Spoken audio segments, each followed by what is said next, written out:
Assalamualaikum warahmatullahi wabarakatuh. Perkenalkan, nama saya Putri Purmawati dari Prodi Bimbingan dan Konseling Pendidikan Islam Fakultas Tarbiyah dan Keguruan Universitas Islam Negeri Sultan Syarif Kasim Riau dengan NIM 120116261138. Baiklah, tujuan saya untuk membuat video ini guna untuk memenuhi tugas akhir semester dengan mata kuliah tafsir dan hadis dengan dosen pengampu Ibu Dr. Alfiah MAG. Nah, di sini saya akan menjelaskan yang pertama tentang tujuan pendidikan, yang kedua metode pembelajaran Rasulullah. Berikut penjelasannya. Yang pertama kita membahas tentang tujuan pendidikan Islam. Nah, apa sih tujuan pendidikan itu? Nah, jadi tujuan pendidikan ialah suatu faktor yang sangat penting dalam pendidikan karena tujuan merupakan arah yang ingin dicapai dalam pendidikan. Tidak dapat dipungkiri kalau tujuan pendidikan itu menyangkut tujuan masa depan. Selanjutnya yaitu ayat yang menjelaskan tentang tujuan pendidikan terdapat dalam Quran Surat Al-Baqarah ayat 30 yang berbunyi A'udzu billahi minasyaitonir rajim. Bismillahirrahmanirrahim. Wa idz qala rabbuka lil malaikati inni ja'ilun fil ardi khalifah. Qalu wa ataj'alu fiha man yufsidu fiha wa yafsiku dima'a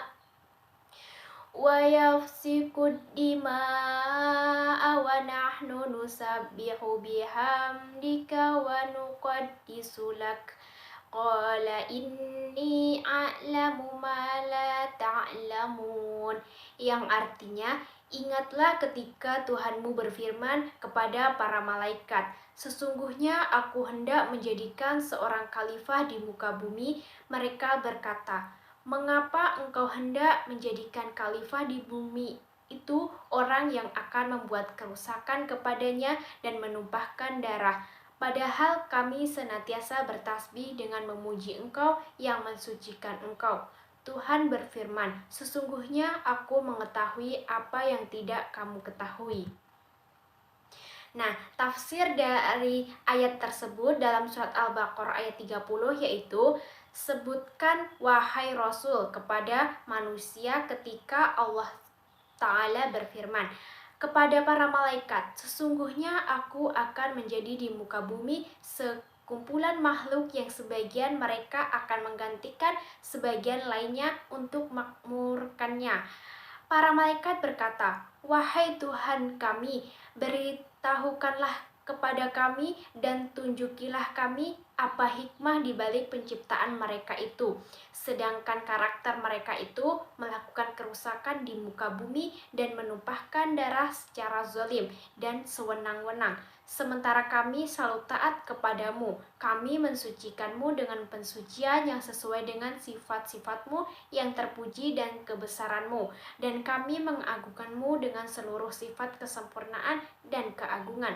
Allah menjawab mereka dengan firman-Nya, sesungguhnya aku lebih mengetahui hal-hal yang tidak kalian ketahui dari apa yang mengandung kemaslahatan besar pada pencipta mereka.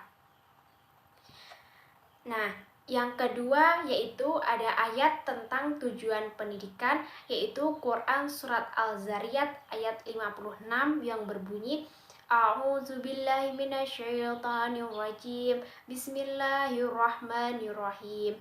Wa ma khalaqatul jinna wal insa illa liya'budun. Yang artinya, dan aku tidak menciptakan jin dan manusia melainkan supaya mereka mengabdi kepadaku. Quran Surat Al-Zariyat ayat 56. Nah, maksud dari ayat ini pula dengan sangat jelas mengabarkan kepada kita bahwa tujuan penciptaan jin dan manusia tidak lain hanyalah untuk mengabdi kepada Allah Subhanahu wa Ta'ala. Dalam penggerak langkah dan hidup manusia haruslah senantiasa diniatkan untuk mengabdi kepada Allah. Tujuan pendidikan yang utama dalam Islam menurut Al-Quran adalah agar terbentuk insan-insan yang sadar akan tugas keutamaannya di dunia ini sesuai dengan asal mula penciptanya, yaitu sebagai abid, yaitu hamba Allah yang senantiasa mengabdi kepada Allah dalam segala situasi dan kondisi. Sehingga dalam melaksanakan proses pendidikan, baik dari sisi pendidik atau anak didik, harus didasari sebagai pengabdi kepada Allah Subhanahu wa Ta'ala semata. Selanjutnya yaitu nilai-nilai pendidikan dalam surat Al-Zariyat ayat 56. Yang pertama yaitu kita sebagai manusia ciptaan Allah, maka seharusnya kita beriman kepada Allah dan patuh atas segala perintahnya. Yang kedua, kita hendak taat dan tunduk terhadap perintah Allah. Yang ketiga, jika kita murka kepada Allah, maka Allah akan memberikan azab yang pedih kepada kita dan tidak ada seorang pun yang mampu menolak azab tersebut. Dan juga tidak ada seorang pun yang dapat menolong kita untuk menghindari ayat azab tersebut. Nah, selanjutnya yaitu hadis yang menerangkan tentang tujuan pendidikan Islam, yaitu yang berbunyi, Hadisana Muhammad bin Bashir, Hadisana Abdurrahman bin Mahdi, Hadisana Sufyan an Habib bin Abi Sabit Maimun bin Abi Syabib an Abi Zar Qala Rasulullah at-takillah haitsuma kunta atatsbihi sayyi'ata tamhuha wa khaliqin nas bil khuluqin hasan.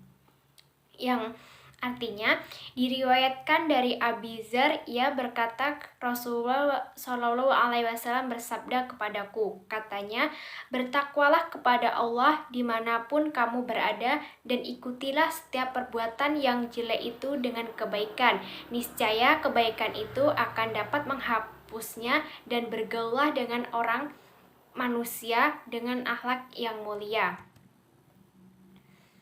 Kandungan hadis tersebut, yang pertama, takwa kepada Allah merupakan kewajiban setiap muslim dan dia merupakan asas diterimanya amal soleh. Yang kedua, bersegera melakukan ketaatan setelah keburukan secara langsung, karena kebaikan akan menghapus keburukan. Yang ketiga, bersungguh-sungguh menghiasi diri dengan akhlak mulia. Yang keempat, menjaga pergaulan yang baik merupakan kunci kesuksesan. Pergaulan, kebahagiaan, dan ketenangan di dunia dan akhirat. Hal tersebut dapat menghilangkan dampak negatif pergaulan. Dari semua uraian yang telah dibahas di atas, dapat disimpulkan hal-hal berikut, yaitu semangat hadis di atas adalah bahwa tujuan ideal pendidikan Islam untuk ilmu guna membina akhlak, penguatan visi, modal kehidupan manusia, menyiapkan untuk hidup di dunia dan akhirat, penguasaan ilmu dan keterampilan sebagai modal untuk bekerja di dunia, dan mempersiapkan kehidupan yang lebih bahagia di akhirat. Tujuan pendidikan merupakan tujuan hidup juga, yaitu mencari kebahagiaan di dunia dan di akhirat. Yang kedua yaitu kita membahas tentang metode pembelajaran Rasulullah. Nah, apa sih itu metode? Nah, jadi menurut Winarno Surakman mendefinisikan bahwa metode adalah cara yang di dalam fungsinya merupakan alat untuk mencapai tujuan. Nah, ayat yang menjelaskan tentang metode pembelajaran Rasulullah ini terdapat dalam Quran Surat An-Nahl ayat 125 yang berbunyi, A'udzubillahi minasyaitonirrajim, Bismillahirrahmanirrahim.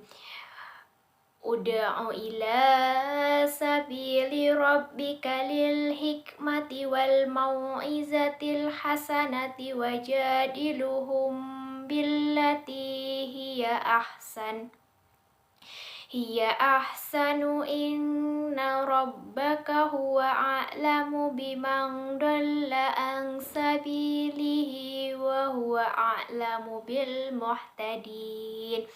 Yang artinya, Serulah manusia kepada jalan Tuhanmu dengan hikmah dan pengajaran yang baik, dan berdebatlah dengan mereka dengan cara yang baik. Sesungguhnya Tuhanmu, dialah yang lebih mengetahui siapa yang sesat di jalannya, dan dialah yang lebih mengetahui siapa yang mendapat petunjuk.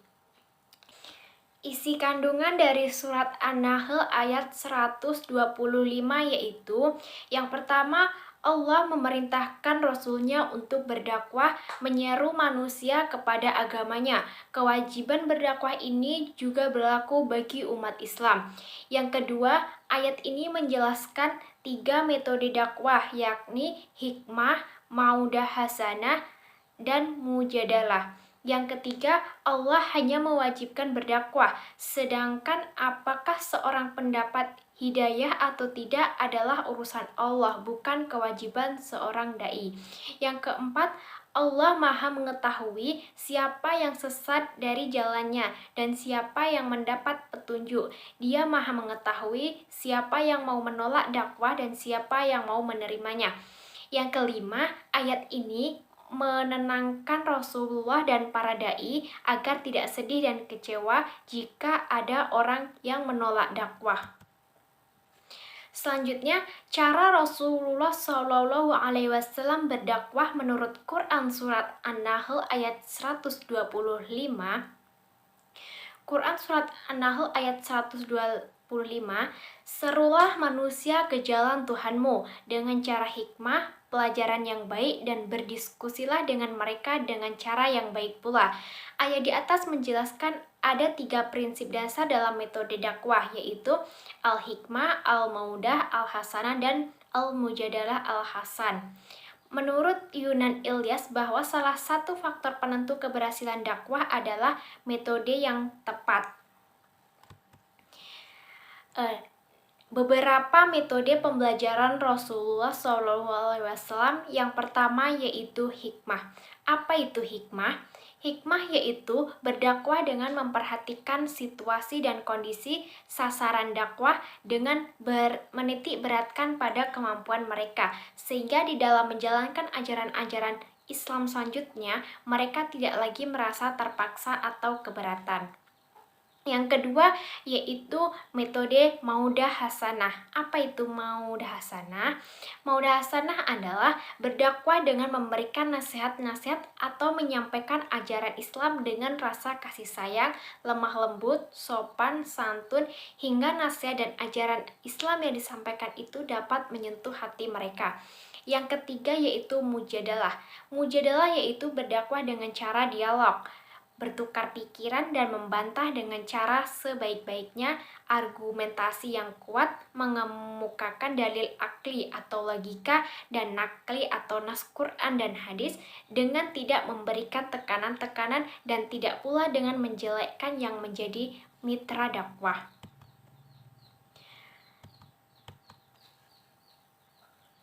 Selanjutnya yaitu hadis tentang metode pembelajaran Rasulullah SAW.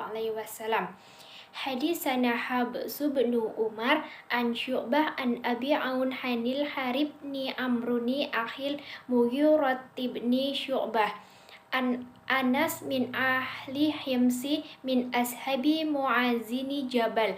Rasulullah sallallahu alaihi wasallam lama arada ayyab'asu Mu'azzan ila Yaman qala kaifa taqdi iza arada laka qada qala akhi kitabillah qala lam tajid fi kitabillah qala fi sunnati Rasulullah sallallahu alaihi wasallam qala fi ilam tajid fi sunnati Rasulullah sallallahu alaihi wasallam wala fi kitabillah qala ajtahidu ra'i wala alwa fadoroba Rasulullah sallallahu alaihi wasallam sadrahu awa qala alhamdulillahillazi wafaqa Rasulullah wa Rasulullahi lima yurdi Rasulullah.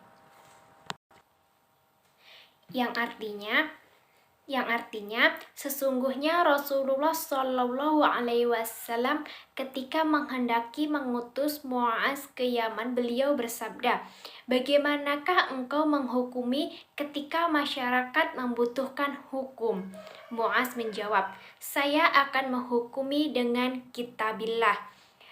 Nabi bertanya, "Bagaimana jika engkau tidak menjumpai hukum itu dalam kitabillah?" Muaz menjawab, "Maka akan saya gunakan sunnah Rasulullah Shallallahu Alaihi Wasallam." Nabi bertanya, "Bagaimana jika tidak engkau temui dalam sunnah Nabi dan kitabillah?" Muaz menjawab, "Saya akan berijtihad dengan akalku." Ketika itu Rasulullah Shallallahu Alaihi Wasallam menepuk dada Muaz dan bersabda, "Alhamdulillah, engkau telah pantas menjadi utusan Rasulullah karena menyenangkan para Rasulillah." Mungkin cukup sekian penjelasan dari saya. Apabila terdapat kesalahan, saya mohon maaf. Wassalamualaikum warahmatullahi wabarakatuh.